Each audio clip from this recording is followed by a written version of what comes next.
Dernière chance pour plonger sur la Grande Barrière de Corail avec l'exposition digitale et interactive Immersion. Cette dernière fermera ses portes le 30 avril. Comme à chaque vacances de Pâques, le musée océanographique propose bon nombre d'animations. Le bilan dressé à ce jour semble aller dans le bon sens. On a accueilli plus de 10 000 visiteurs ce week-end, ce qui est plutôt une bonne performance, même si ça reste un petit peu en deçà de ce qu'on a fait en 2019. Et globalement, depuis le début de l'année, on a une tendance qui est plutôt positive, même si on ne retrouve pas encore le niveau de 2019, puisqu'on est à peu près à moins 13%. Mais je pense que de manière générale, c'est les expositions, c'est évidemment l'aquarium, qui rencontre toujours un vaste succès auprès des familles. Mais de manière générale, je pense que c'est justement la variété de ce qu'on propose en termes de découvertes.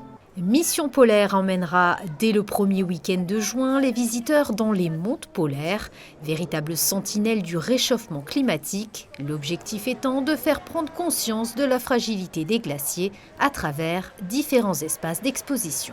Dans cette salle immersion, du coup, on va leur proposer un véritable voyage en fait au cœur des mondes polaires, donc aussi bien pôle Nord que pôle Sud. Et il y aura également 4 autres espaces d'exposition dans le musée, qui vont leur permettre de découvrir différents aspects, à la fois de partir à la rencontre des Inuits, de partir à la rencontre des explorateurs d'hier à aujourd'hui, et aussi de comprendre en fait les différents enjeux et l'impact de la science et comment aujourd'hui en fait on arrive à mieux appréhender, essayer en tout cas d'anticiper ce qui se passe au niveau des mondes polaires. Mission Polaire, une exposition prévue au musée océanographique pour une durée de 2 ans.